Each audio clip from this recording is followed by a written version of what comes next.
All right. Well, welcome to Coffee with a Purpose, everyone. This morning we are happy to have with us the director of Natick's Council on Aging and Senior Services. I'm not sure if I got that right. Donna, how do you pronounce your last name? And I probably won't Tarutz. remember. Tarutz? Tarutz. Yeah. Tarutz. Okay. Um, Great. What we usually do is just start with some brief introductions to let you know. You may know a lot of these people already, but we'll ask them to go around and just introduce themselves, maybe say a quick word or two about uh, how they're involved in Natick activities, and then we'll turn it over to you. I'm looking forward to the discussion. Martin, why don't we start with you? Yeah, Martin Kessel. I've been in town meeting for about 25 years, and I guess my biggest activity is the Open Space Advisory Committee. Thanks, Martin. Bill? Hi, Bill Ramage, Trails Committee or Trails, I'm sorry, Trails Steward, and I'm on the Community Preservation Committee. Thanks, Bill. Tom? Um, Tom, I'm 20, 35 years in Natick, member of Spark, Kindness, former town meeting member, and active user of the services of the senior center. Thanks, Well, Tom. Rick? Rick Devereaux, about 8 years in town, before that in the region, Needham, and town meeting member and active in Eco-Natick and things like that. Thanks, Rick. Popular purpose is starting. Yeah. Cindy? Cindy Bates, 5-year resident of Natick, live right here in Natick Center. Okay, I'm already live on TV right now, so I better I pick up trash wherever I'm walking, and I'm a trail steward on the Takawambe Trail, and I sing in sound and spirit. Thanks, Cindy. Kathleen? Hi, Donna. Welcome. I'm Kathleen Donovan. I'm on the Library Board of Trustees for many years now, 35-year resident of Natick, and I also volunteer with Keep Natick Beautiful. Thanks, Kathleen. Carrie? I had put you on mute, so you got to come off. Yeah. Sorry, I got a phone call unexpectedly there. Yeah. Carrie Botfield. Let's see, 22-year resident of Natick. See a couple different things. Officer for Natick Rotary, Keep Natick Beautiful. I run the Repair Cafe, so I might like to talk to you later on about booking the great room for the next Repair Cafe, and handyman, a couple other things. But that's enough about me. I want to hear more about you guys. Thanks, Carrie. Brinley? Did you say Brinley? Yes, I did. Oh, sorry. Brinley Vickers, 25-year resident of Natick, town meeting member, still have kids in school, in the system, and just generally pay attention in town, get in good trouble kind of person. And I do love the senior center. Glad you're here today. Thanks. Thanks, Brinley. Bev? Hi, just on phone right now, so the off video. 30-year resident of Natick, town meeting member, and Martin's wife. Thanks, Bev. And Saul, good to see you, or at least see your name there. Are you at the computer or? Yeah, no, can you hear me? Yes, we can. I'm Saul Beaumont, 28-year resident, town meeting member, and I'm the chair of the COA, Council on Aging Board. Oh, okay. I did not know that. That's great to have you. All right. Sarah. Hi, Doug and I have been here in Natick 43 years. Doesn't seem possible. I've been on town meeting, I don't know, 22 years, currently on the Community Preservation Committee and interested in all things Natick. Yeah. Sarah says, been here a while. I just run this group and love those billiard tables at the senior center. Not very good at them, but I love them. So again, welcome, Donna. Turn it over to you. Well, I didn't know how to prepare for this, so I decided I'm just going to come and be myself, respond to any questions that you may have. And I'd like to start by saying I've been here 10 months, maybe 10 months. And it has been a real wonderful opportunity in so many ways. I've never been in a community where people feel so attached. Natick residents really love Natick. It's so genuine, and they want to make the town the best it can be for them. And that makes it's exciting to me. It's a challenge to me because I want it to be the best.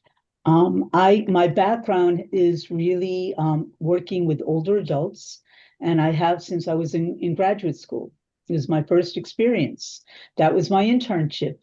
And I went to Brandeis as an undergrad and as a graduate student. And I'm a licensed certified social worker. And when I first got this assignment to work as with older adults, I just, as I say, I fell in love with it. And from there on, other than taking a brief stint and working in the field of education, I spent most of my professional life working with older adults. I was the director of community life for Hebrew Senior Life in Revere, as well as in Randolph. And prior to that, I worked at the Jewish Community Center of Greater Boston, managing the senior department. I was an education director in Rhode Island. And that's a little bit about my background, but my commitment has really been working with older adults, programming, doing collaborating in programming. And that's one of my goals as I came here. And I got to meet some of the folks in town. And one of the departments that I'm working very closely with, and I think Kathleen, you would be interested in this, especially is the library. I met with Mickey Wolf early on when coming to Natick, and she was so open. How can we work together? And from then, I met with other staff members, and we're programming together. We're working on whatever we can do to bring the quality programming to the Natick residents. One of the areas, and again, there is a commitment with the library, is making Natick dementia friendly. And this is an initiative that has the blessings of the town manager, the Council on Aging Board, and we are working closely again with the library. They're on our action, they're on their action team. And actually today is going to be our very first meeting of the action team, which is representative of the different town departments, as well as people in the community, including businesses like the bank, Needham Bank. So that's really one of the biggest initiatives that we do have. Many programs for people ages 55 and over, of all different backgrounds and different needs. And I would like to highlight one of our programs, which is the Memory Cafe, which meets once a month on Thursday for people that are suffering from dementia with their caregivers. They come together here at the Council on Aging, and there's entertainment and lunch, and it's an opportunity for the older adults that would normally be sitting at home and not having a place where they can really communicate or be with others in a joyful experience. We have a lot of upcoming programs that I could share with you. But the thing that we do more than anything is really now listening to what our participants want and evaluate our programs. This is the first year, to my knowledge, that we're actually going to be sending out surveys to people after their programming to make sure, hey, what we're doing works. So that's just a little bit of background, and I'm really open to any questions. I think that might be the best way to address how I can be informative. And I'm happy to hear that some of you have come down to the senior center. I'm very proud of the senior center. It's an extraordinary center. And I'm not just saying it because I'm the director. I'm saying it because I see a team here at the center that really cares, that wants to do the best that they can, as well as we have, and Saul is our chair of the COA board, a board that is really committed to being advocates for the center. And Cindy has a question. Yeah, go ahead, Cindy. And then Thank I'd you. also like to invite Saul just to kind of make any, introductory remarks he might like to make about his Yeah. role on the board as well. So Go ahead, Cindy, I first. had one question, and then in your last sentence, now I have two. The first, the first is, did you say dementia friendly?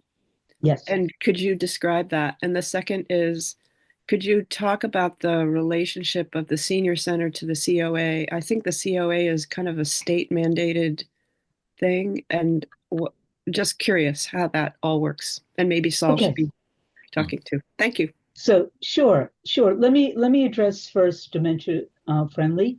Yeah. This is a movement that came out of the state of Minnesota, and it is one that has been very much a charge from the Mass Council on Aging. They're very committed to it. There are many resources for it. Dementia friendly is really to make people aware through trainings, education of what it means to have dementia, to have somebody in town that might be coming to a restaurant, to go to the bank, to go, just in so many different avenues that people are out there. How do you talk to somebody with dementia? How do you understand somebody with dementia? They have different needs and they process things differently. And so that's what really dementia friendly is. As I say, it's a 2-year commitment to get things done, to be labeled. We are a dementia friendly town. And that's because we're going to need to train so many people throughout the town. So that's dementia friendly. And the other question was related to, remind me again, I was, COA. it's the COA versus the center. There's a Council on Aging, their programming that meets at the center. So the senior center is just it's a building. It's a beautiful building, but we are the Council on Aging and Human Services. We provide programming to people in and from all walks and all ages, and the Human Services end provides assistance in many different ways, whether it be through helping people fill out SNAP applications, helping people find affordable housing, and filling out applications on that end. People signing up for Meals on Wheels, how to direct them for that. People need some assisted devices. We have wheelchairs and walkers and all of those things, and that's regularly done through them. Transportation, there is much available transportation for Natick residents, and we need, so we have in the human services, and they sign people up to make sure that they have rides available. So it's fulfilling needs in that way. So again, think of the senior center as a building, and the Council on Aging providing the services at the senior center. Cool. Okay. Thank you very much. Saul, do you want to add anything to that from where you sit in the equation? Yeah, I'd like to add a few words. First, I'd like to share with you that we are very lucky to have Donna as our new director. She is a totally devoted and extremely capable person, and I've really enjoyed working with her. The Council on Aging, just so you might look at it a different way, we're advocates for the 9,000 seniors in Natick. And a special passion of mine is the Memory Cafe. By the national percentages, we should have about 300 people with dementia problems. And we get under 5 people showing up at the Memory Cafe. And I'm going to use this minute to please ask you to publicize the Memory Cafe, because what happens at the Memory Cafe, and unfortunately I was on a 5-year journey with my wife who recently passed, but she at the end she couldn't talk. The alternative to going to a Memory Cafe was to sit at home, look out the window with a blank stare and listen to music. We could go to the Memory Cafe and we would get her to smile and to laugh and the joy that she was experiencing versus sitting at home. So please, if you know anybody, share that story because there is a stigma about the memory cafe and about dementia.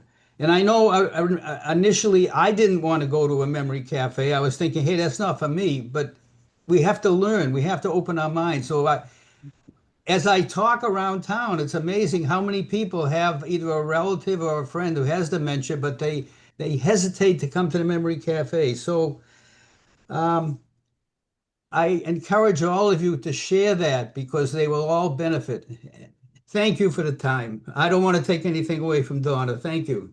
Well, that's okay, and I'm sure you can chime in as the conversation goes on. I've got lots of questions, but I see Donna's got her hand up as well. Donna McKenzie? And Yes, I just want to say I have never heard Natick referred to as a dementia-friendly community in my life. And I just don't think that's going to go over well with the communications director because I recently tried to get them to do a central web page for the food crisis. And they did it, but the lead in was how you could donate, and there was nothing on it on what to do if you were hungry. So there was a reluctance to acknowledge that there were hungry people in Natick. So I don't know how that's going to work with us being able to acknowledge that we're a dementia friendly community. I really worry about that, and I think there's a huge need for that.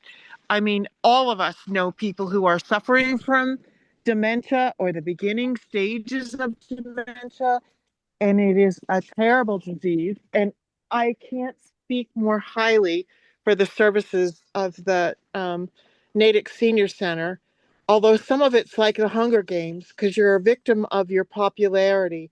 It's almost impossible to sign up for lunches. The lunches are sold out by the time you get the information on your email that tells you about it.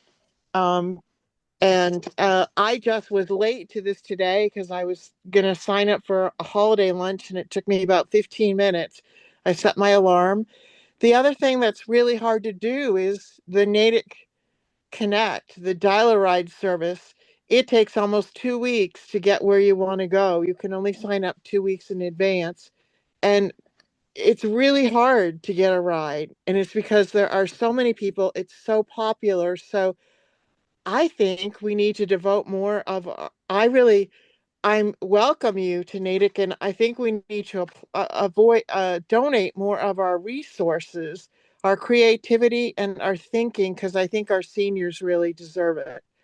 I think we're like, I don't want to be like an old crabby person. I just think you're a victim of your success, that you've gone like way beyond. And I'm really happy to hear that we're a dementia friendly town, and I wish more people knew about it and we could get information about that.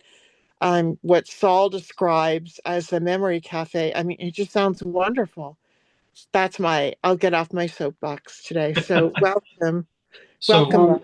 there's I, probably, Donna, a lot that you can respond to there, but maybe just as a segue or lead in to it. And Donna McKenzie may have missed the first part of your description about it being a 2-year process to kind of achieve this designation. But I'm wondering, is there a is there like a state or some curriculum or a framework that Natick is participating in or going through that provides resources to how to address issues like she was identifying and that Saul was identifying, that there could be stigmas around dementia, and what things do you do to combat that? And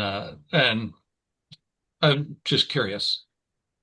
Yeah, no, thank you for reiterating that we aren't dementia friendly yet. It is a 2-year process.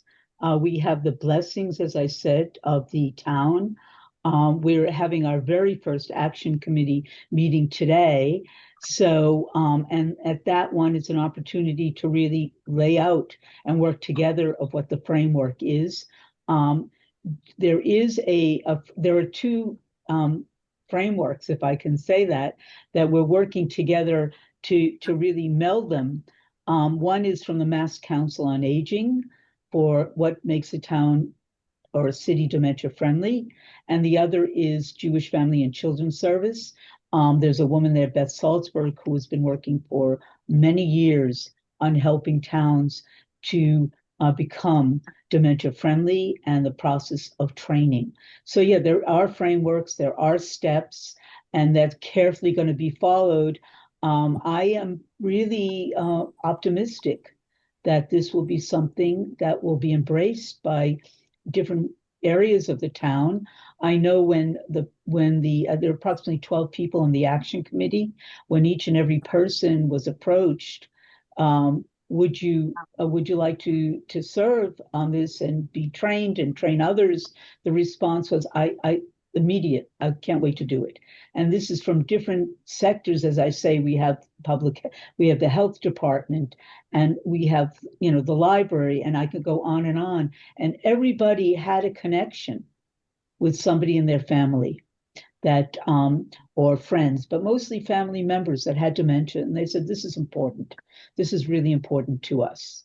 In terms of addressing the fact that, signing up for the lunch, people couldn't get in. I mean, this is the first I've heard of it. But doesn't mean that all these things can't be addressed. We are popular. People want to get into our programs. And so it's a hard issue. I mean, in terms of the holiday luncheon, there's a long line outside my door of people that said, I don't want to deal with the telephone. I live in Natick. I'm going to come down. I'm going to sign up for the holiday dinner. We have openings for 125 people, which is, it's a lot of people. But I know everybody wants to come. We'd love everybody to come. So, and I will speak to the people that coordinate the transportation and see what's going on there. So I welcome ways that we can get better. And I welcome any constructive thoughts or ideas or concerns. And I thank you, Donna. I thank you for that. Donna had also put a question in the chat, just asking like how many dementia-friendly towns there are in Massachusetts. Kind of staying on this topic, and I'm wondering if it's possible to me, and I speak from probably almost complete ignorance here, dementia as a diagnosis or a term seems incredibly broad. I might be wrong, but it just seems like there's a gazillion different ways that can manifest and have symptoms, and therefore appropriate mitigation or coping strategies. Is there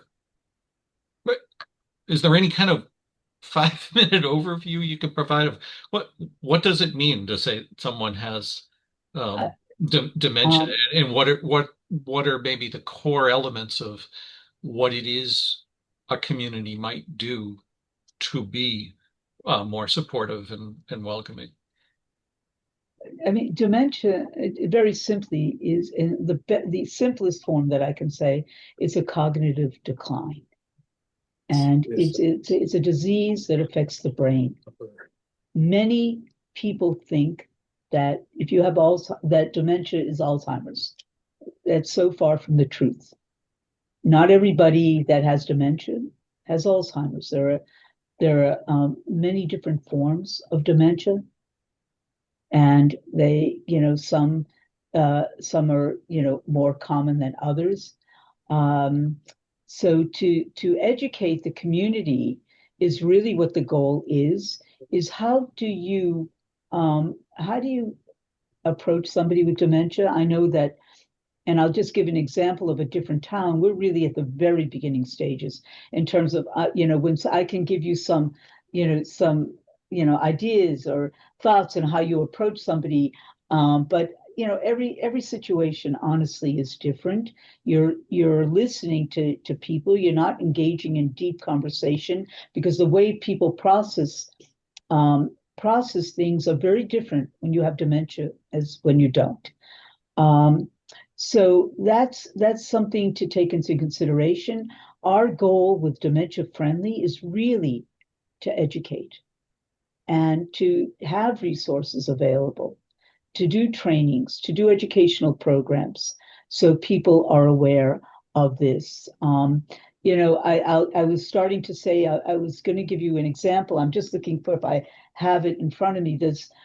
In the town of Swampscott, what they do, one of the restaurants does, they have little coasters with purple flowers. And so when somebody comes in and they are identified as having dementia, the coaster is put down in front of where that person's going to sit. So the wait staff knows, there might be this person should be approached differently, or maybe their caregiver is going to be there and help them in terms of ordering, but to be sensitive.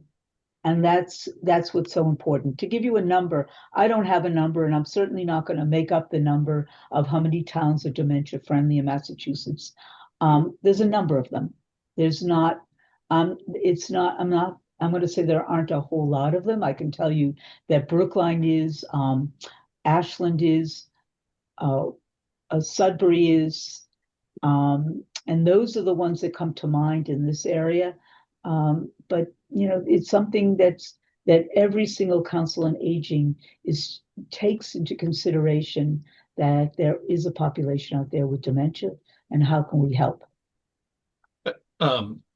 Saul, I was interested to hear you say that there were 9,000 seniors in the town, and I guess based on statistics, one would expect maybe 300 or so with dementia. Getting back to the 9,000 though, what does that say about Natick's demographics? Obviously a town at a macro level wants to provide as many services as it can to all demographic sectors. Is 9,000 out of 37,000, does that make us a senior heavy town, a senior light town? Does it mean that we should be giving a special focus to that area? I don't know the statistics around that kind of thing, and I'm not sure whether Donna or Saul or anybody else might know that. Well, I can add a couple of comments to that. I think that's about typical around Massachusetts. It's around 25%, 9, 10, whatever it is. But one of the things I did at the last town meeting in the last annual report, it's kind of hard to get money from the town to do something for the seniors. They're there, but they kind of ignore them. So I compared the budget for the school system for the senior center. And the schools, we pay about $18,000 a student, which is typical around the state, I guess. And then I looked at what we pay for the services to seniors, and it was like $72. So I think we should be listening to Donna. I think Donna has some terrific ideas, and we also ought to be leaning on our town meeting members to help with a few things, to fund a few things for the seniors. They're there. We're there. Most of the people at this meeting, I think, are part of our club. And, they're here. But we don't see the town doing much for us. That's a really good point. Yeah. I think one thing that disturbs me, and I don't hear a lot of it, but sometimes you'll hear well, we can't do something for the students because it's almost like pitting generations against one another. And that really disturbs me when we hear, we spend money on the seniors, we can't spend it on the kids, or the other way around. And, we really need to find a way to do the best we can for both the kids and the seniors. So. Speaking of that, I mean, you hear a lot that intergenerational activities are incredibly valuable for both constituencies there. Are there any programs, Donna, that you're aware of where we're trying to explicitly put seniors with younger folks? Doug, you labeled my passion. Yeah. I had worked in multi-generational programming for years, spoke all over the country from senior organizations about the importance of, not just the importance, but a blueprint for programming with the generations. We do have We do have some programs here. I just met with the River School, and we're working together. Where we have a student who's the head intern. There's a big contest who's going to come and work with the seniors from the River School, and she won, but she's coming with a whole team to present, do some programming. There's also the Sages and Seekers, and I know that Saul was once a participant. I hope, Saul, you don't mind me calling you out on that. But we're also doing a recruitment drive for that in the spring, which is it's a wonderful national program. We have students coming, that help older adults with really computers and to get them up to date on the iPhone, etc. But this is something that I really is close to my heart, and I feel strongly that there should be more multi-generational programming, because what it does for both generations is just amazing. So we have some, but I'm looking towards more. That's great to hear. One of the links Brinley had put in our chat was something from the Natick 180 organization about helpful information for older adults. Do you have a partnership with them or much interaction with Natick 180, Donna, in terms of the services they seek to provide? Um, do we have, not yet. I'll be honest, not yet. I've been here 10 months, and there's a lot of organizations that I'd like to partner with. So, we did most recently, it was with Natick 180, I believe, was the water meter, the training for helping people to learn how to read their meters, etc. But there's a ways to go. And I'm looking forward to that. Cool. Sarah's letting me know that also that Bev had a question in the chat, which I guess I hadn't seen. There it is. Right there. there. What challenges have you had as a result of of the federal cuts and the shutdown? Did that affect Natick services? I mean, of course, in terms of SNAP, it did. And I'm very glad to hear that it's being restored. But what we did here at the center is we did have a drive, a food drive, where people dropped off foods. People were very generous and to give food that we would give to the Natick Service Council, and that was one of the big areas that we were deeply concerned with. But other than that, the shutdown affecting our services, the federal government doesn't provide us with any funding. I will say that. So that there was no effect upon us for that. Cool. Got other comments or questions? I've been making a list here. I'm not sure if I've gotten through all of mine yet, but others? Yeah. Yeah, Cindy.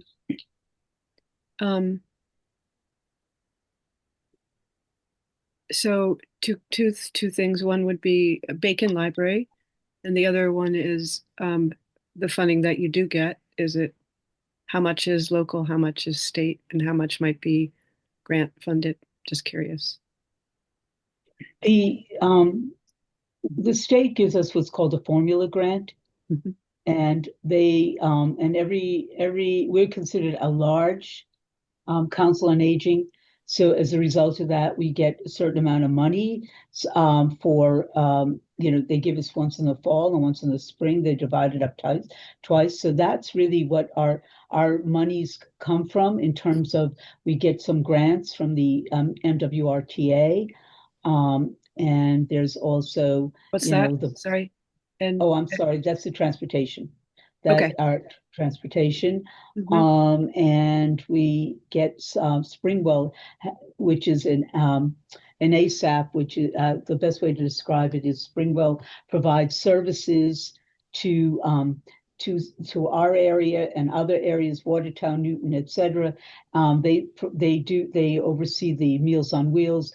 case management, etc.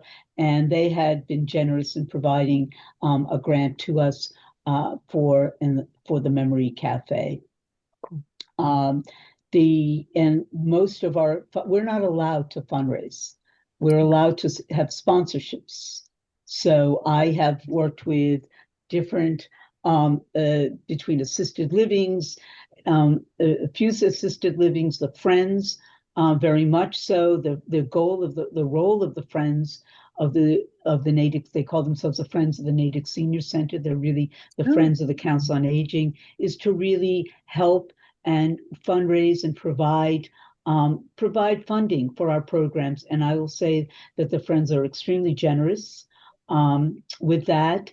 And the other area that we do get funding is from the town. Mm-hmm. Thank you. And then you're not allowed to fundraise? Is that by law or state law or something? Or? No council on aging is allowed to fundraise, and that's a mandate of the state. Yeah.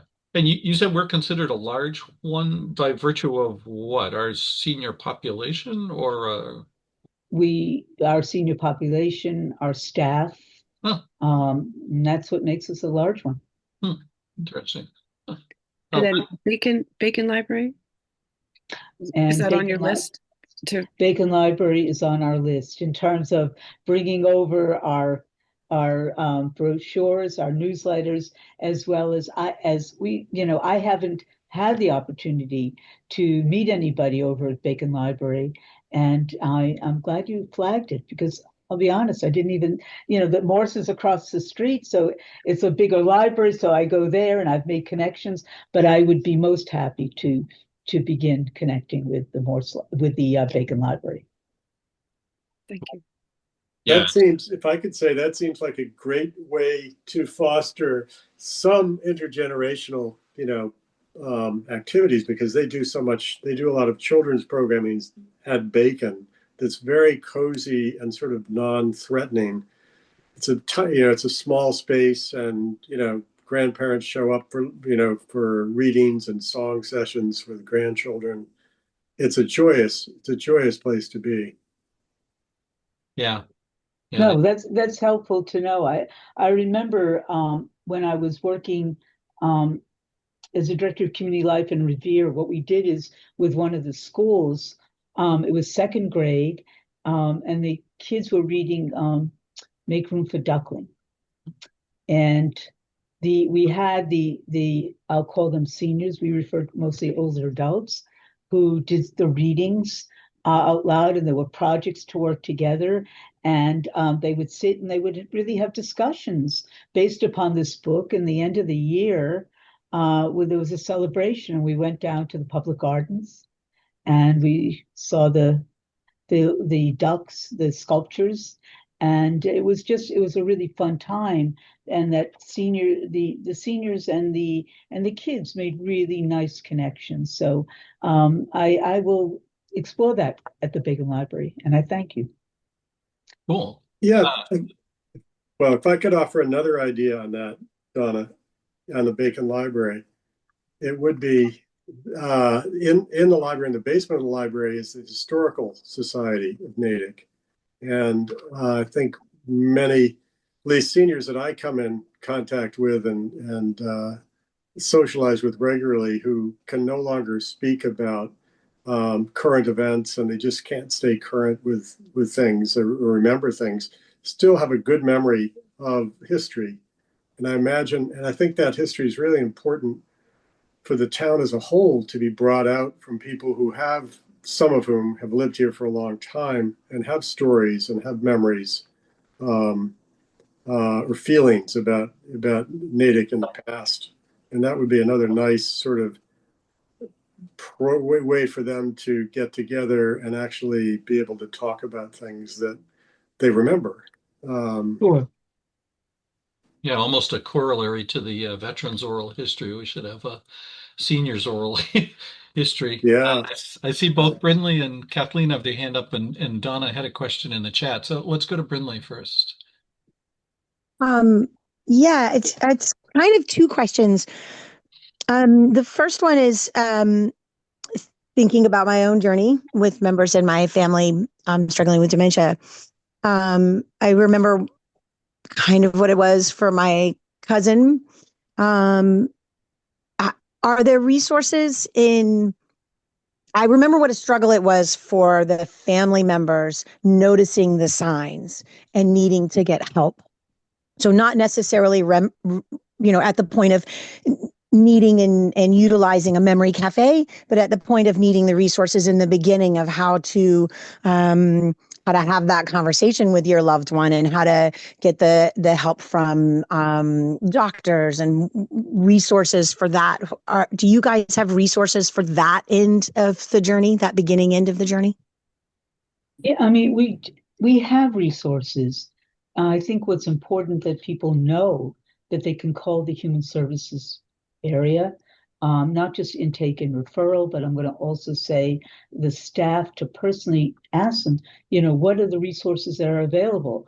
I don't know if people are aware that they can just pick up the phone and find that out.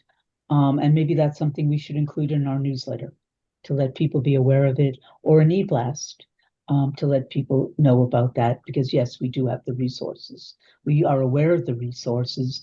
And a lot of times, even though, as I said earlier, that dementia does not mean you have Alzheimer's. The Alzheimer's Association is amazing, the amount of resources they have as related to dementia. But I don't think people know that.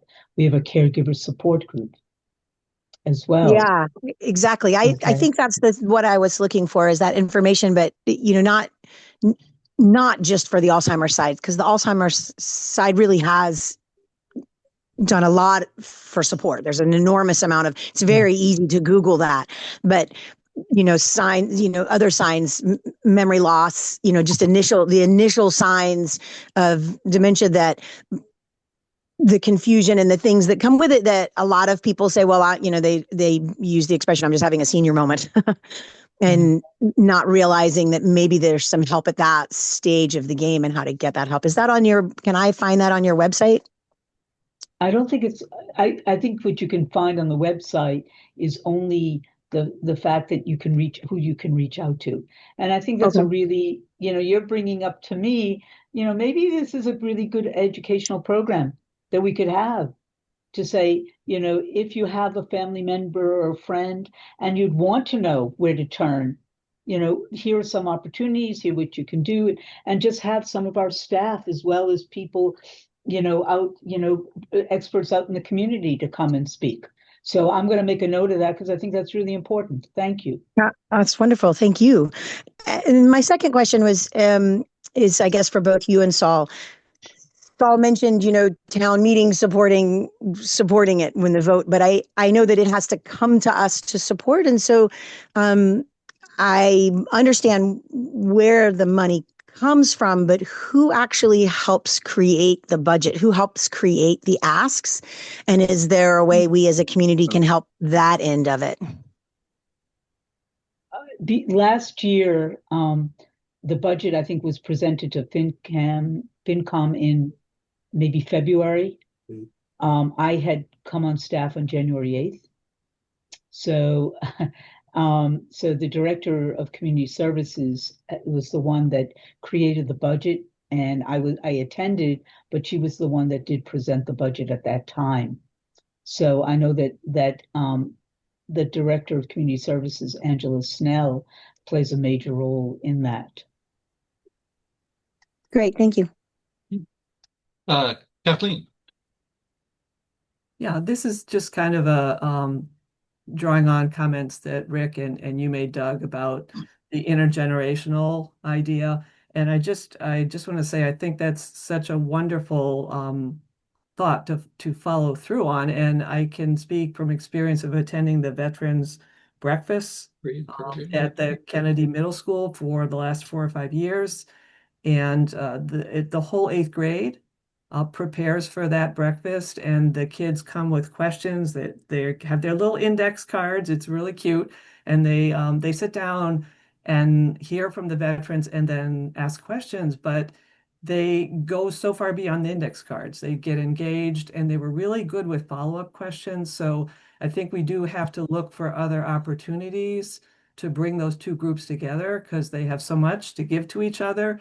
And I'm actually happen to be meeting with the library director in about an hour or two. So that's something we're going to talk about today. Right. Well, that's good. I was at that breakfast for the veterans, and it was wonderful sitting with the eighth graders and the veterans and moving from table to table and to see their interaction and the excitement that they had learning about the role that the veterans played. So, yeah, I'm 100% with you.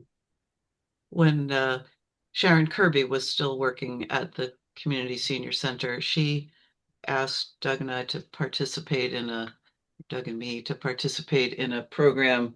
Not quite sure how the connection got made, but with Wellesley High School, where they were it was some kind of a project that some of the classes were working on there, and there were a bunch of seniors from, I don't know if we were all from Natick, but Sharon connected a lot of people up at sort of some not one-on-one, but small group discussions with the high school kids. And we really enjoyed it. And I think the kids got a lot out of it too. It was a nice experience. Yeah. No, I mean, that's great to hear. And again, you're talking to a proponent of multi-generational programming, and we have a new program manager here who I'm working with. I mean, she's just been on staff for about a week in that role. And I will be talking to her about multi-generational programming. Yeah. Yeah, I had forgotten about that. It was a hoot. They put us, in small groups with seniors and high school students. And I think our task was to tell a story about some interesting thing that had happened in our lives. And then the students did like an impromptu, 5-minute skit acting that out with, of course, over the top comedy and stuff. And it's so much great, interaction during the conversation part of it, and then, joy and spontaneity at seeing these performances. Very joyful performances and hilarious. The kids were so quick on their feet and, were so funny. So it was really a really good time. Yeah. Saul. Yeah, I just wanted to add another intergenerational program that I participated in. Olin College has what they call Engineering for Humanity, and they let people from the neighborhood of neighboring towns participate. And we participated, and it made me very unique, and I'll tell you how. We participated, and they helped us at home. We became very friendly, and to make a long story short, the woman who was leading their group graduated as valedictorian of her class. So I don't know how many of you know other valedictorians, but that's my first time I do. But it's a wonderful, you should somehow we got to get this out to the 9,000 seniors. We had a very small participation when I was participating. Also, there's sages and seekers. I don't know if you mentioned that, Donna. Did you mention that today? Yeah, I did. Yes. Yeah, and that could use larger participation. There's probably maybe 20 people from Natick out of 9,000.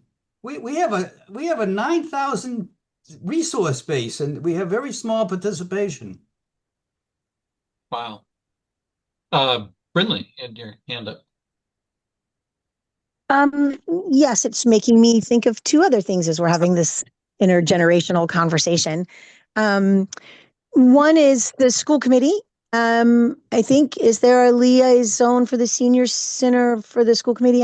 I think, and maybe we can reach out again with them and see if we can figure out how to pull the schools, or at least some groups from the schools, in work with that. And then the second one is I work with the board of the community farm, and I'm part of the DEI group there, and we've been talking about wanting to reach out to seniors and work with seniors. We've just got a new mobility chair to help make it easier for people with mobility issues to get around at the farm. And so I'm hoping that in our next meeting I can bring you guys up. We've talked about you already, but I will bring you up personally and see if we can't have a conversation between us to do some work there, because we are looking to do that.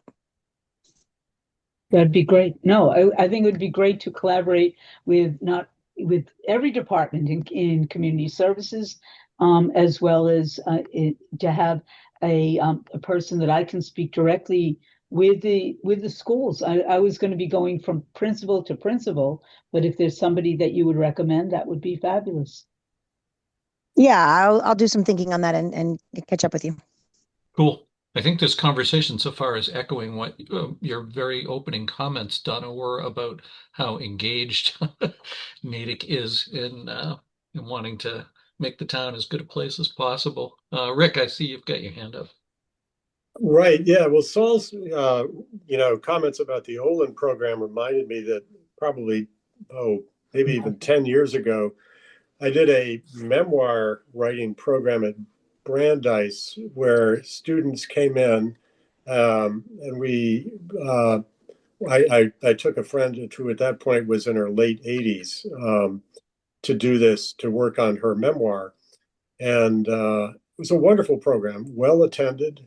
Each memoir writer was paired with a student who asked questions and engaged. And I forget which continuing education program that was through. I think it was Wellesley, but it was Wellesley continuing education. Programs like that are wonderful things. And an activity like writing a memoir is again something that appeals to a lot of people, but they don't know how to get started. And it doesn't necessarily appeal to people with dementia, but there probably were people going into that program with me who had various limitations caused by cognitive decline. So anyway, just another thought in that sort of area of intergenerational and ways to get seniors involved in things that don't necessarily sound like they are targeting people with dementia, but many of us experience memory issues as we age and wonder where we are on the greater spectrum. Anyway. I saw that Donna had put a question in about how to sign up for the Friends of the Senior Center, I guess. And Brinley, I think, had put in a link. I think that was in response to that question. How to sign up to the Friends. I know that they have in the back of the bulletin, they have a coupon to cut off. It's a cutoff to join, but I believe there is a link that the Friends have on the website. If not, if you connect with me, I will make sure that the president, personally sends out information to you. There is no link, and I've been trying to join that for a couple of months. Okay. And I'm at a Donna, point where I have a problem with a car. So sometimes when you have only in-person things to sign up, it kind of discriminates against people who don't have transportation. Are you talking about the Friends or are you talking about programming? Because we do have some hybrid Both. programming that people can participate in. And I mean, I can give you some examples, but there is, and it's noted in the newsletter, one of our programs that is quite unique that other centers have reached out to us about is our program where we have a tour guide in different countries and different cities around the world, and it's live. And it is a hybrid program that you just go onto the link and you can take a tour of that. And I'm just giving you one example. I mean, quite honestly, our goal is really to help people have social interactions. And if getting here is the issue, maybe the best thing would be to call up Katie Carew, who is the transportation. I'd say she does the transportation for the senior center and can help arrange transportation for you if you would be open to that. It's just there, for instance, when you had your Keith luncheon, the sign up was only in person and it was only between a couple of hours. And I did think it discriminated against people. And I'm not the only one. I mean, I could get my car fixed. I hopefully will, but I've been living like pioneer woman for the past many months. But I just think that there's a better way to do this, and there's a better way to do these signups for lunches and things when you send out the program and the thing is already full. So it just seems like, there can be a better system that, like, if you've been to one lunch so far, you can't just sign up for every single lunch when there are other people who never get to go to any. Hmm. No, I So I'm appreciate just that. I'm just thinking of that, but I have another thought going back to your comment on dementia. And you're right, there are all kinds of dementias. And I took care of both of my parents when they were dying. I moved back to Natick from New York.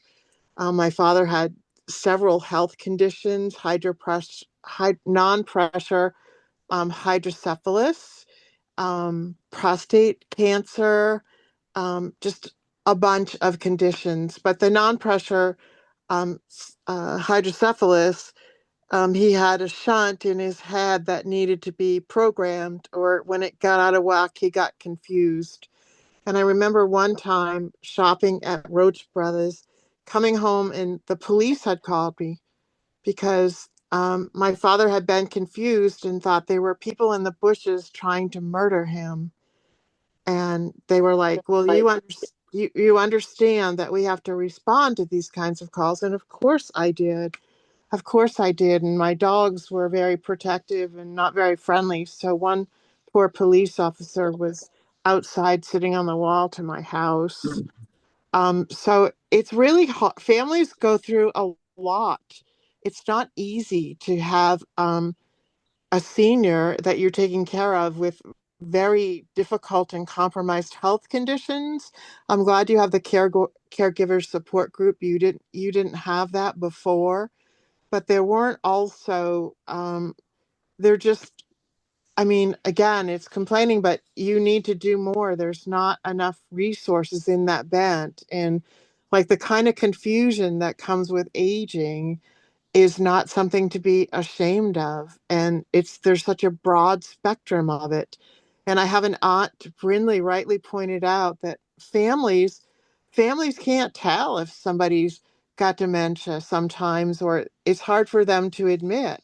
I I have an aunt that thought toilet brushes were so awesome at IKEA that she bought 50 to give to as Christmas presents to everybody in the family. And that was obviously not in such a great moment. I mean, it is a practical gift and they were only $1, but she'd also had the beginnings of problems because she paid bills twice and some bills she didn't pay at all. And it took a long time for the two adult children in that family to admit that there was an issue, and the quality of her life could have been much better. So I commend you on any and all efforts that you're making in that direction. And I think, everybody's kind of afraid of it. It's like, I have a Jesuit friend who said, "Well, I'm not putting my sneakers in the refrigerator yet, so I'm doing well. I mean, I'm not, really that cognitively impaired yet." But because it's a frightful thing that, I mean, probably all of us are worried about. So I just think the more education that you can do and the more that you can do to remove the stigma. Like, I think it would be great if Natick had on his website that it was a dementia friendly community. I think that would be great. It's the same as being an accessible community for people in wheelchairs or people suffering from other kinds of handicaps, right? And it's probably under Title IX. Those people are protected under Title IX too. So um, anyway, I just commend you again on this program. I think it's great. And I'm also willing to help in any way if you need help. Thank I you for appreciate that, that. Donna. And I know Cindy's got a question. Before I go to that, I want to let folks know that Donna's only got about 5 or 10 more minutes that she has with us. We can, of course, continue to chat once she has to drop off. But I think Donna, the very last thing you said about, I'm willing to help. I think there's been a lot of good, feedback for the for Donna and Donna. But hopefully the strong message that we're sending is that we're engaged and passionate about this, the need for these services, and would like to help you be connected to as many folks in town um, as possible. There was some other thought that I had about this, and it's just that I would think that the whole goal, or the initial goal of being dementia friendly and increasing awareness of that, is to help increase the chances when someone sees, wait, maybe there's some dementia going on here, that there are ways to reach out and get some help with that. Um, Cindy, go ahead.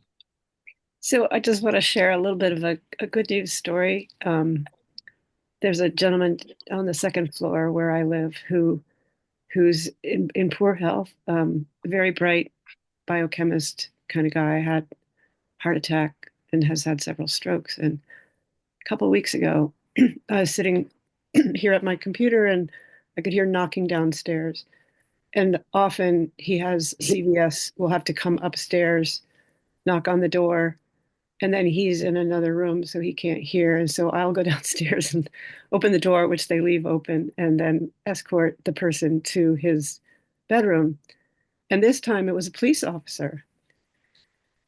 And so I was like, okay. So in we go, and then later, my neighbor explained to me that he had had a sort of a moment of delusion, which has happened occasionally. He went into the tried to get into the Gale House next to the is it St. Paul's, the Episcopal Church? Yeah. And he got confused. He thought that was this house, which were around the corner on Lincoln Street. And the cameras at the church saw him, and then they called the police because they were unfamiliar with him. And then the officer came over and they had a nice chat. And then he reconnected with the pastor, Becky, at St. Paul's. And it was, I think it was very well handled. And so I just wanted to say that, Donna, you have at least the police and St. Paul's being very sensitive to the issue of dementia. And around the Catholic Church where he goes, he's very well known, but not at St. Paul's. Now he's a known entity. Well, that's great to hear. I want to say first, I didn't shut off my video. There's some glitch in there, and so I just want you to know that I'm with you all 100%. And there is a task force here at the center under the auspices of the human services side, where we have the police, the firemen, the social worker that rides with the police, to help out in specific cases where people really need help, whether it be hoarding or whether it's a mental health issue or dementia concern. So the police are really a wonderful, wonderful resource for us, and we're very lucky. So thank you. Donna is asking, as usual, Brinley has been putting lots of helpful and related links in the chat. And I just want to remind folks, I fortunately finally have now gotten into the habit of putting most of those links in the descriptive part of the video once it gets up on YouTube later today. So all this information will be available to folks. You don't have to keep your own copy of the chat. Thank you, Doug. That's a lot of work, but we appreciate it. Actually, I found the only reason it's happening now is I found an easier way to do it. So I'm lazy by default. So Donna, do you have any other? I know you do have to drop off. Are there any other kind of wrap up or closing comments you want to offer to us? I also saw Bill had his hand up, but then took it back down. But Donna, I'll give you the floor first in case there's anything else you'd like to say. No, I really want to thank you for this opportunity, and I mean that from the bottom of my heart. It is a great chance to meet you virtually and to hear some of the concerns as well as your ideas. And these are really wonderful ideas. I've made notes of them, and I look forward to moving forward on them. And I want you to know that I'm available. My door is always open. Call me, come see me, make an appointment so I can be sure that I'm here and give you the time, because I'm here for the folks in Natick. And honestly, it's not, nothing here is about me. It's all about you. So really, I look forward to a continued relationship. And I want to thank Doug for inviting me to come on Coffee with a Purpose. Thank you very much, Donna. And with your permission, I'll add you to our email list. So if nothing else, you'll see the topics of conversation we engage in each week. Feel free when you're available to join as you can, or to check out the videos and reach out. Yeah. So I know Bill had his hand up. I'll ask you if he wanted to say something, and then I also see Carrie's got his hand up. Thanks, Doug. I was just going to mention how important the police are in this process, and it sounded like after I got my hand up and before I took it down that you had identified that as a resource and a supportive group. But it's really important to have them on board, and it sounds like you're doing that. So great, well done. Absolutely. Well, thank you. Yeah. All Carrie. right. Hi, Donna. And I know you got to run too. I just want to find out. I'm looking to put on a 7th repair cafe in early May. Would you be the best person to contact about trying to reserve the great room? Yeah. Contact me, absolutely. Okay. Me Can you or put your Anna. what's My your email email. address? Yeah. My email is dtarutz. Yep. TARUTZ. Yep. At natickma.org. Got it. Okay. Thanks so much. I really appreciate the conversation. Ironically, my girlfriend just lost her mother yesterday, and she had vascular dementia, and among other things. So yes, I'm so sorry. This talk was very enlightening in many ways. I wish I'd known about the memory cafe. Yeah. Yeah. But anyway, she's not suffering anymore, so it's actually it's a good thing. But so thank you. I'll reach out to you. Okay. Thanks. Saul. Thank you. Yeah, I just want to encourage everybody to make sure that they put their 2 cents in when people are planning in town. Because of my journey, I learned many things, and one of them surprised me, but I can see why people weren't aware of it. For instance, we're all aware of accessibility. We see all these ramps to help people who are in chairs and who need help to get into buildings. And one day it was raining, and when I was trying to get my wife out of the car and into a chair to get onto a ramp, we were getting soaked.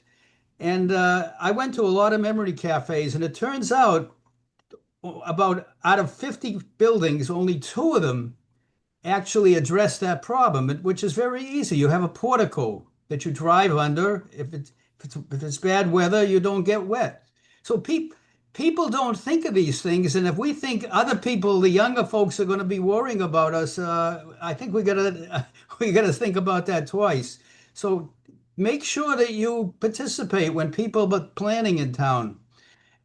By the way, one of the things I'm going to start trying to do is get a portico on our senior center someplace, because right now I saw a person the other day get out of their car, try to help his wife with a walker. It was raining and they got wet. It's a really good practical concern. Yeah. Thanks for pointing it out, Saul. Yeah. Yeah. It's great to see you on Coffee with Purpose too. I really appreciate you joining us today. Thank you. Oh, good. And Brindley has put Donna's email address in the chat as well. So. All right. Thank you, Doug. Again, thank you for inviting me. Great to meet you all. And I really do have to jump off. Yep. And I thank you. Bye-bye. Yep. Thank you for coming. All right. Thanks, Donna. Thank you. Yeah. So we can keep the session going for a little bit. I'm certainly I'm sure there'll be current events we want to talk about, or we can also kind of continue on this topic a bit. I will just let folks know I myself have to jump off right at 10:30. I've got a last minute dentist appointment, but Sarah can keep the session going, and we'll shut it down when we're done. So Other thoughts relative to senior services in Natick or being more dementia friendly? Donna, I thought it was interesting your comment that you thought that there might be resistance from Jay, and maybe I misheard you about being labeled as such. To me, it would be another feather in our cap, but um, do you see it differently? Yes, I'm sorry I do. I mean, it just comes out of the experience of giving him information from the state on the numbers of people on SNAP. And he said, well, that's underwhelming. We don't need to put that out there. And my other concern was that there was information on how to donate to food places, but not information on where to go if you were a hungry person. Hmm. So there seemed to be, I mean, I had three or so emails back and forth. There seemed to be, a reluctance. Is it a problem to admit there are hungry people in Natick or poor people in Natick? So I can just only imagine, is it going to be a problem to admit that we have people with dementia in Natick? Is it all going to kind of be like, I mean, I don't know. This seems like so important that resources. One of the articles that Brinley had, especially, was really good. That you might want to like highlight it on a town website on dealing with elders as they begin to fail. And I don't know. I went through so much in my 6 years with my dad, and previously with my 2 or 3 years with my mother, that I learned a lot that I didn't know about. And I Mhm. sometimes feel discouraged too, because there never was a shade structure put at the senior center. I mean, there's only umbrellas, and those are a little harder for seniors to lift up an umbrella, rather than the use of a shade structure. And, we put one at Memorial Beach, and we couldn't do one for the seniors. So I just think there are more things that we can do for seniors and that we can reach more seniors than are currently being reached. I also took care of a 97-year-old neighbor up the street from me. And she had dementia. She used her toilet as a garbage disposal. I mean, she was also frugal, having survived the Second World War in Paris. But yeah, I worry that I mean, I think it would be great. I think we should be proud of being a dementia-friendly community and doing all of the education and the process that goes into doing it. But I don't know if we will, or what that means, or how people will know we're a dementia-friendly community.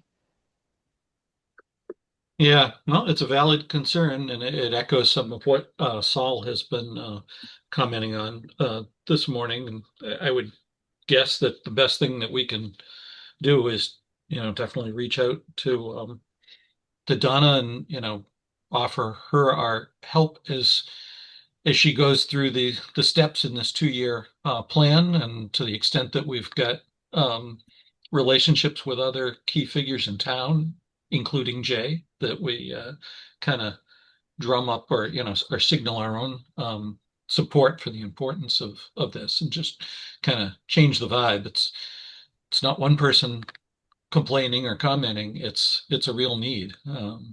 Yeah.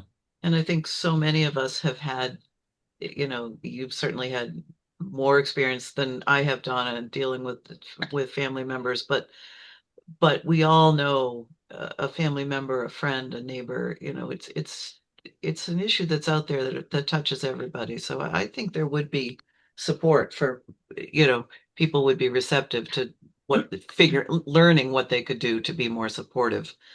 Um, Yeah, I think the caregiver population is big, and there's one of the ways to tap into helping seniors is through the caregiver support. I think letting caregivers know that resources in town are available. Um, a lot of people go searching on Craigslist and other places I know I did with my mother in Florida when I recognized that she needed help finally. And no one else in my family had. And only by being with her, for weeks at a time one winter, when she was in her early 90s, did I see that daily life was as much of a struggle as it was. It was really getting well beyond her. And, she was loath to admit it. We were all living remotely from her in different states far away. And, people need caregivers. So we went outside, not even thinking about going through the town's senior center or anything like that, and found, people who would do this work, paid people who would do the work of coming in and helping somebody do that. And I think that's what she needed, and the companionship. So I think her needs were ended up being met. But it would have been nice for her to be able to plug into things, before that. And so fortunately, her friends also kind of reached out, which was also helpful. But yeah, I think caregivers need a whole lot of support.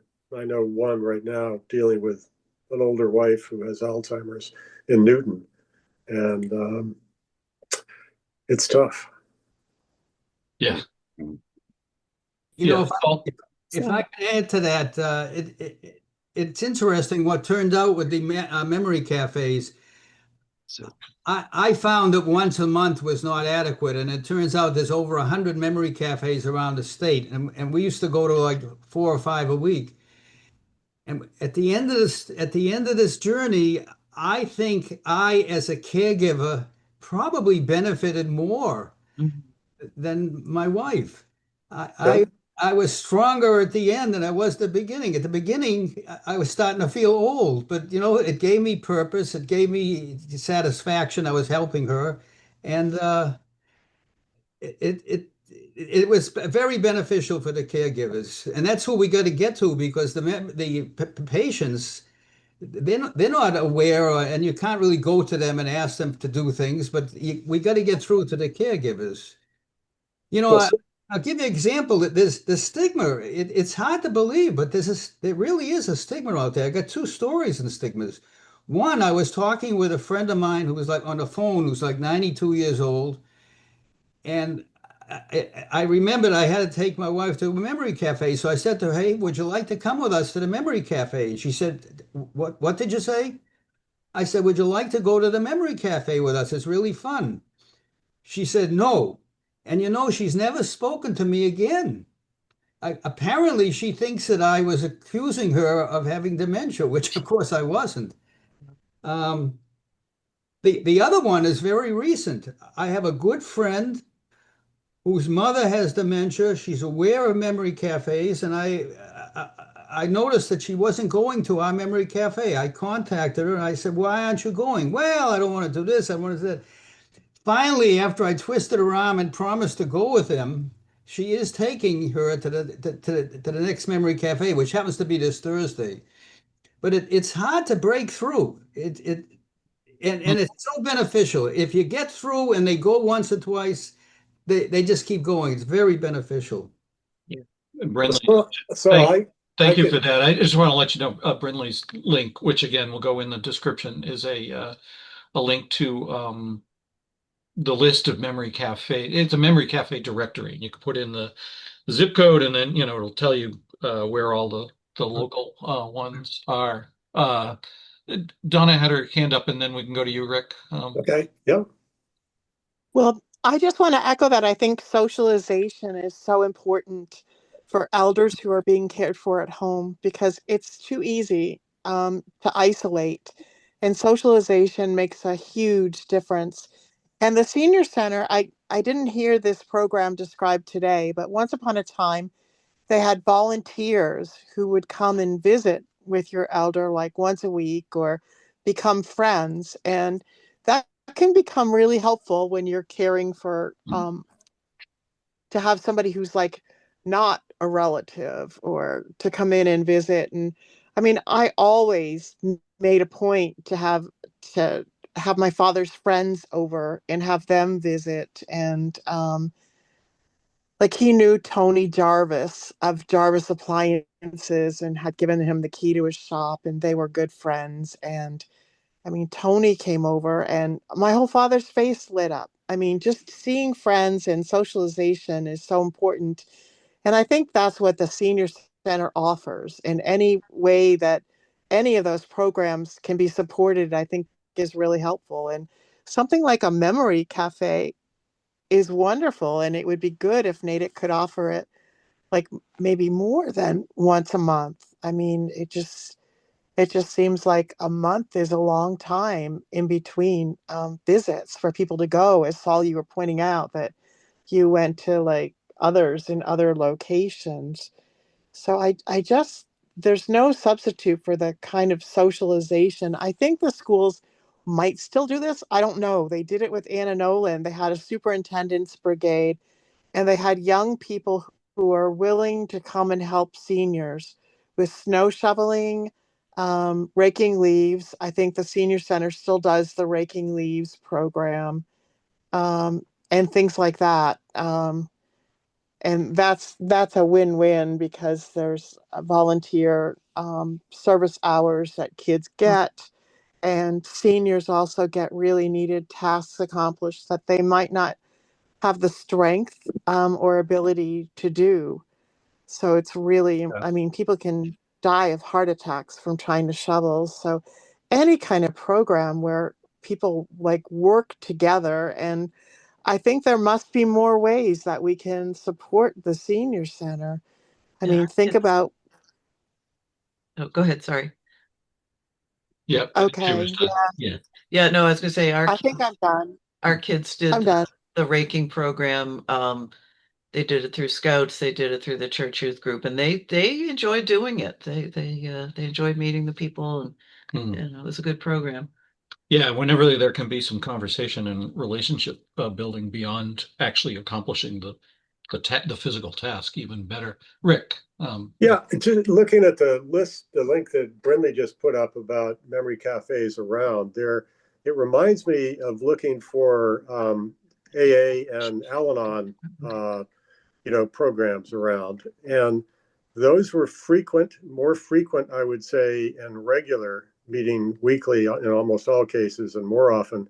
The other thing that those programs offered that I don't know that other towns or Natick has is there is a buddy system in that where you can call um, to speak to somebody, because care when you need it as a caregiver, whether you're caring for somebody with dementia or a partner with alcoholism or a family member with alcoholism, is vital.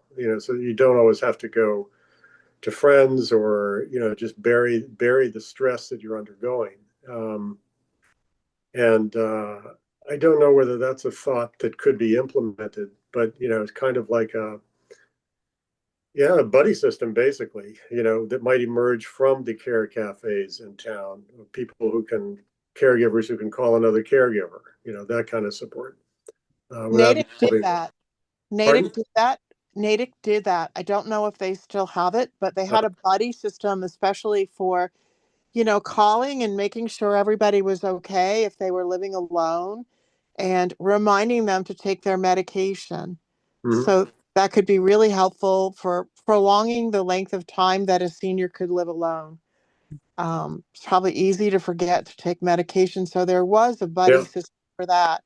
But some of what you're talking about, I mean, there are also liability issues, I'm sure, that are a concern about too extensive a way of a buddy system.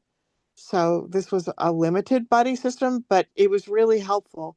And a lot of times, too, when you think about it, it's actually the mailman that plays a significant role because the mailman often often knows when a senior hasn't been up and about for days, and it's often the mailman's intervention that can discover if somebody has died in their house or um, interesting, interesting. etc. So, Mhm.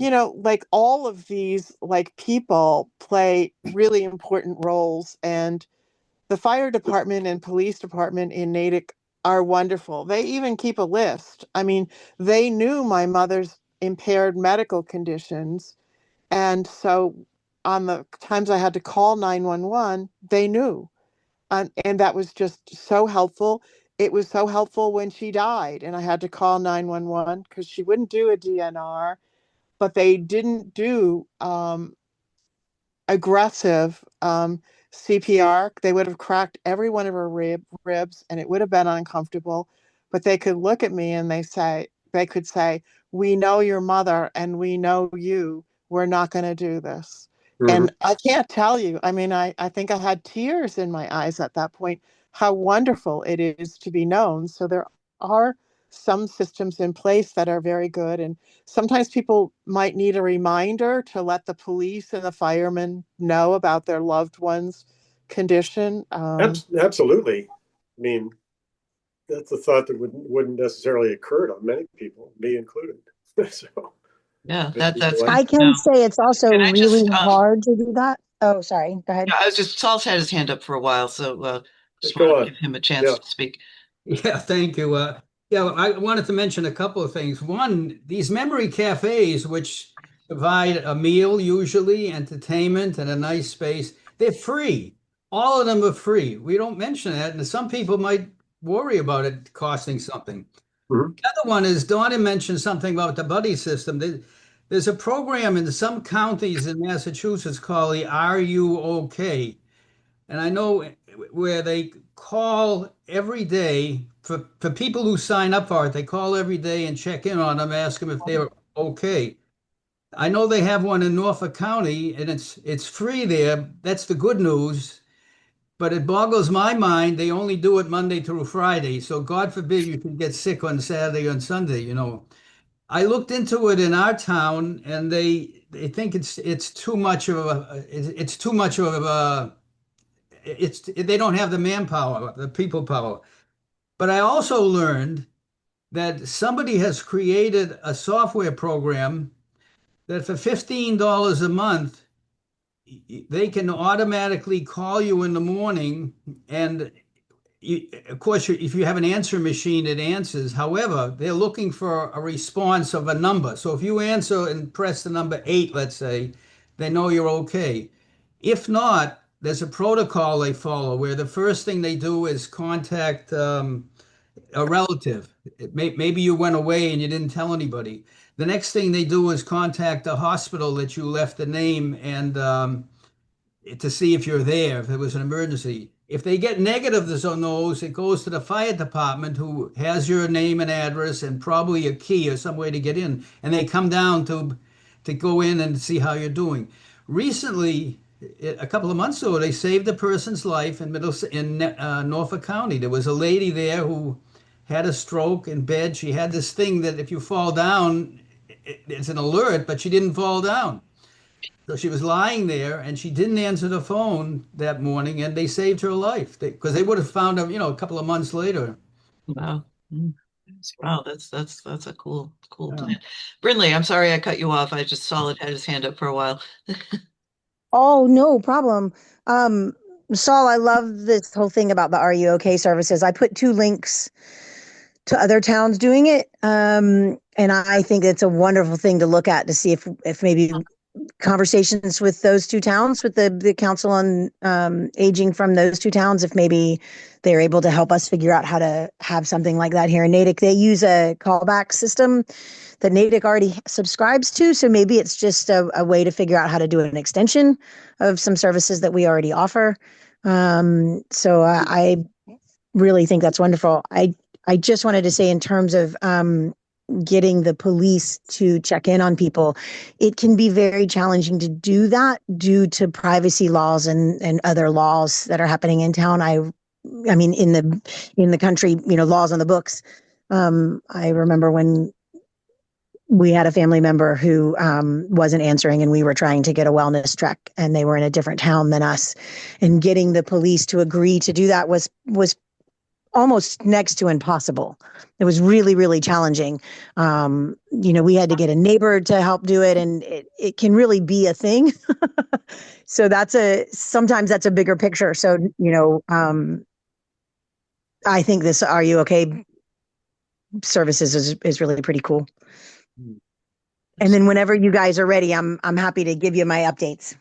All right, it looks like Cindy has a question or So comment. just two quick things. So my mom's in Weston, and Weston did have a program where you could give the police a copy of your key or tell them the combination if you had a keypad. Like she has a thing on her doorstep where she punches a code and then she's got a spare key there. And there was a time when the police department, they just changed it, where you had to buy their $300 device if they were going to be able to locate your key. And they will now accept the fact that you have your own device and you tell them the code.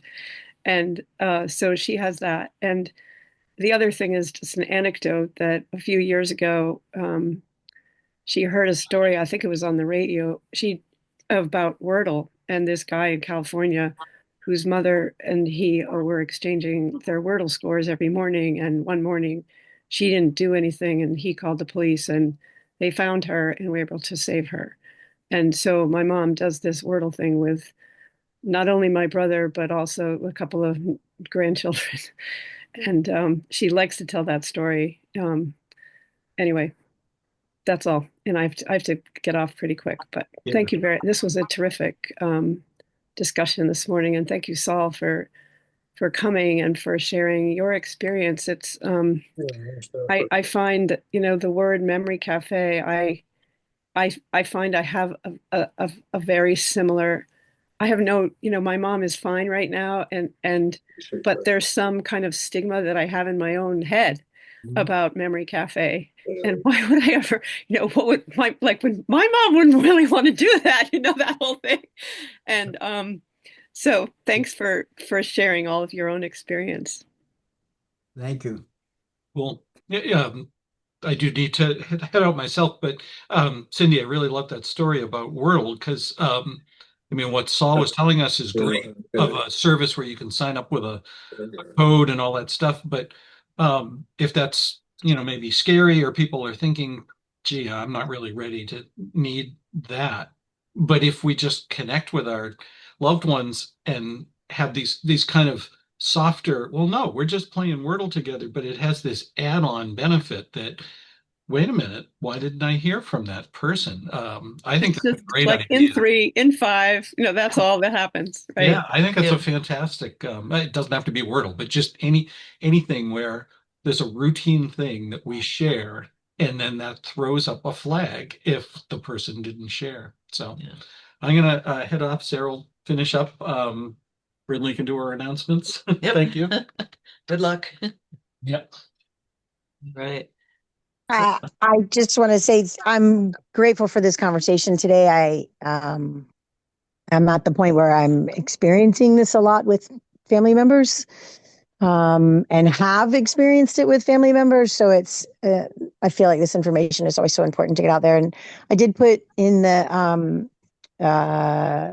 chat several links about assistance in Natick and where the websites, Natick town has assistance programs and food assistance, and even if they're not complete, I do think they're better than nothing. And so I'm hoping that people that need that can know to go there.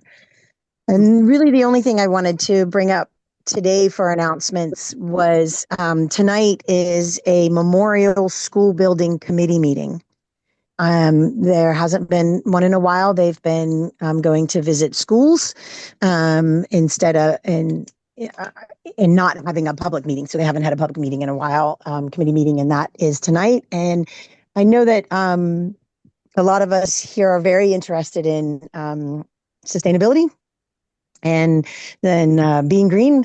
And so I'm really hoping that anybody interested in that would please email the committee tonight, because they're going to be talking about the OPM and architect. So the OPM is the owner's project manager. So it's kind of like the construction manager, as it were, right? The big project manager. So it's the group that will handle all of the coordination for the building committee. With all of the contractors, they will put everything together and make the day-to-day logistics of the project happen. And then there's the architect, and the architect is the person, is the group of people responsible for creating all of the designs for the school.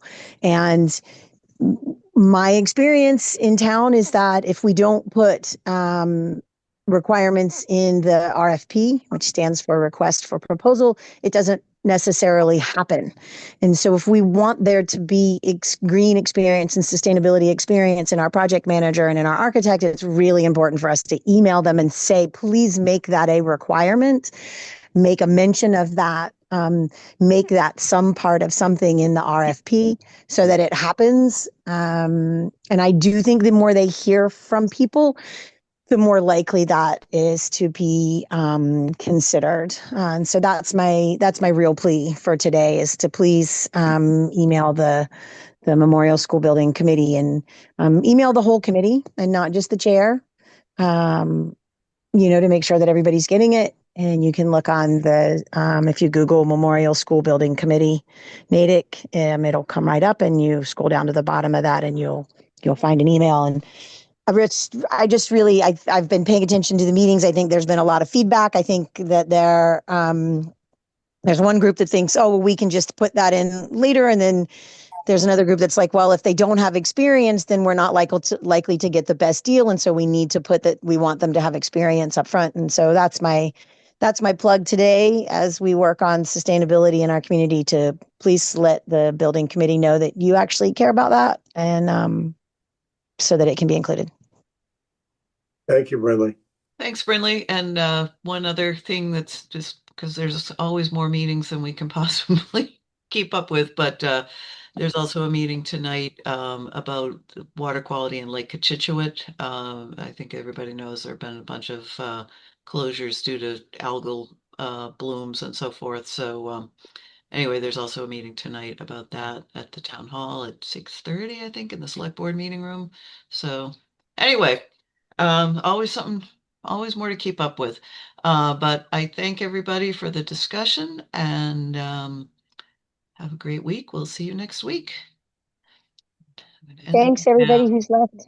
Take care, all. Thank Yeah, you. who's left? That's what I Thank you want to know. so much. Yeah, this is few diehards here, but anyway, I'm going to Okay. shut down the meeting now. So have a great week, everyone. Thank you for coming. Okay. All right. You too. Thank you. Thanks.